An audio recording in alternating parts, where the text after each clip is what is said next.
Top Tips Tuesday. Morning. I'm the kind of person who loves a bit of quiet, loves a bit of peace, loves a bit of silence. I love being around people, but I'm also quite happy in my own company. And so at different points throughout this kind of time over the last few months, just being in the same place as the rest of the people in our household has sometimes been a bit of a challenge. One of my favourite places during lockdown has been in the garden. When the weather's been nice, we've got a hammock that's just kind of hung up with one part of it on a tree and another part on a fence post. And it just sits in a little kind of sunspot in the garden. And if I can grab just 10, 15 or 20 minutes in there with kind of no one else in the garden, it's a place that I love to go to.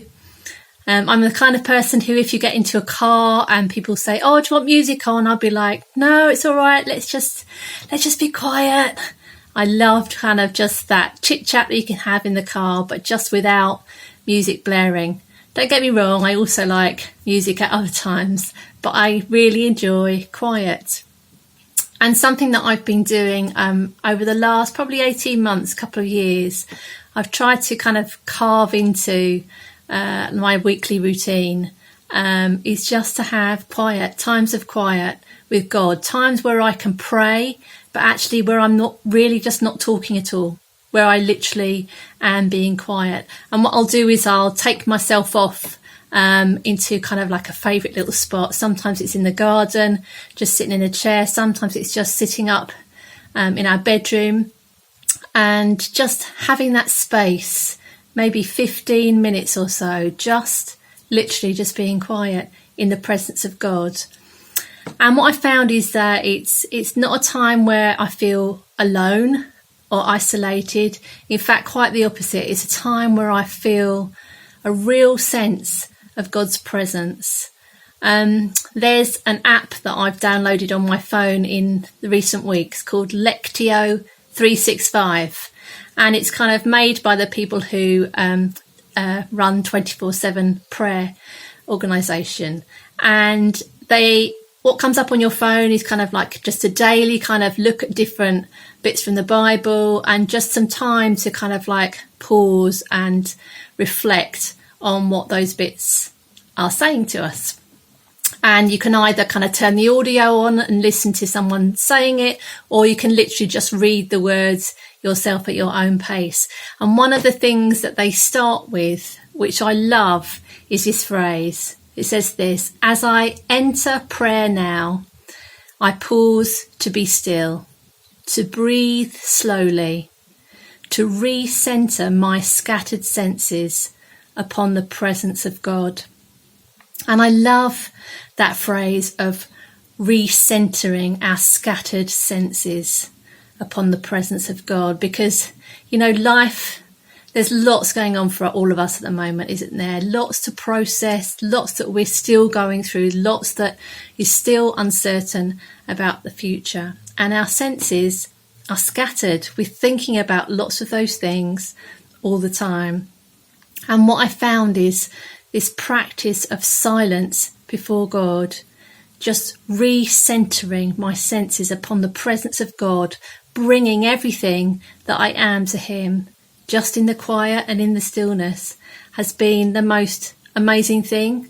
And I really would just encourage you, if you've not ever done that before, just to try and carve out some time to do this as part of your kind of daily routine. And I know that will look different for lots of you, particularly, as lockdown is now easing, but right in the midst of it, right at the start of it, it was like, well, where on earth do you find any space? And I know that for some of you in different kind of life stages, different seasons, different kind of family setups at home, finding space might be tricky. But I'd really encourage you to try and be as creative as possible, whether that be getting up 20 minutes earlier than everyone else in your house. I know for some of you that might be ridiculously early, so that might not be a goer.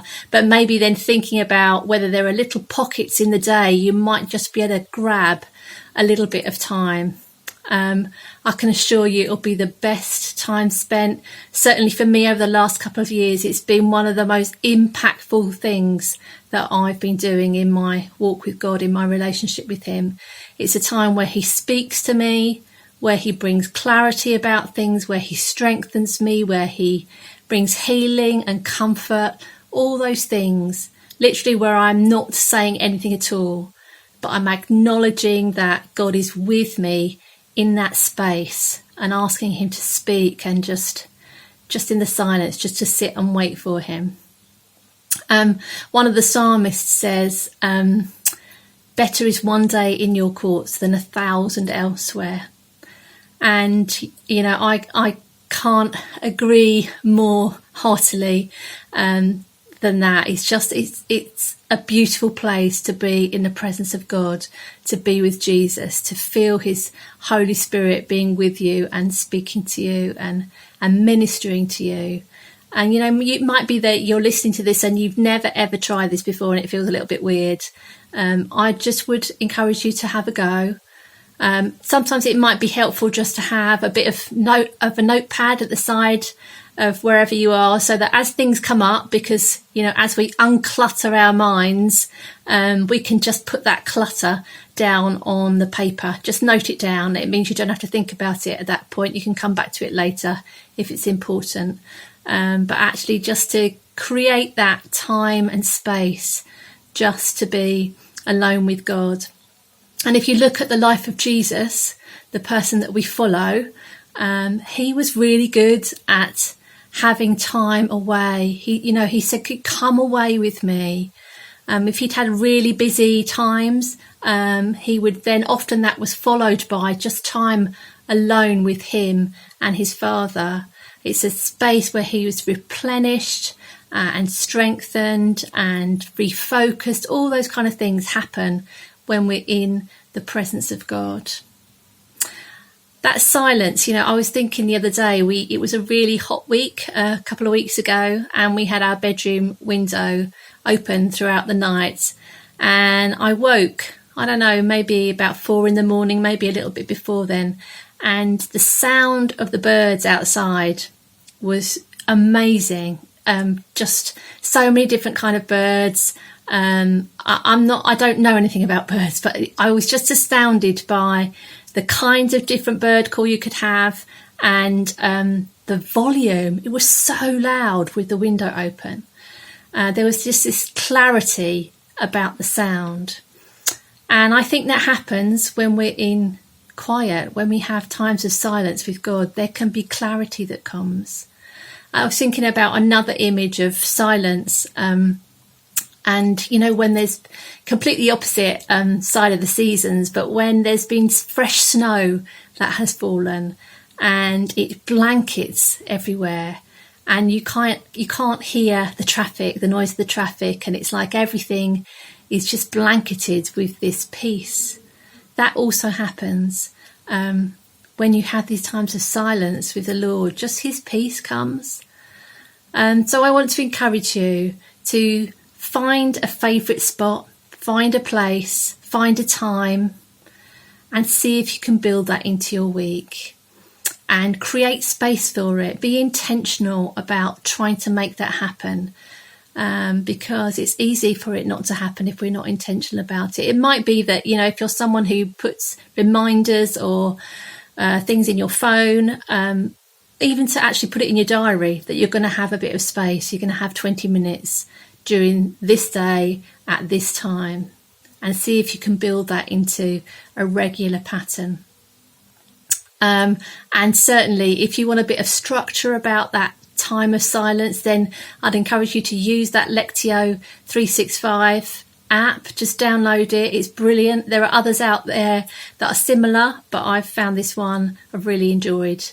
And just to build in that time of silence with God. I think it will be such a rewarding thing for you. I have loved it. It's a practice I'm going to continue. And as we come out of lockdown, as this kind of season is eased, just to, for us to think about what is it that we want to go back to. Let's just not get on the same kind of treadmill maybe that we've been on before, but just to build in those practices that can centre us and keep us on a balance. So silence and solitude, that's my encouragement to you this morning.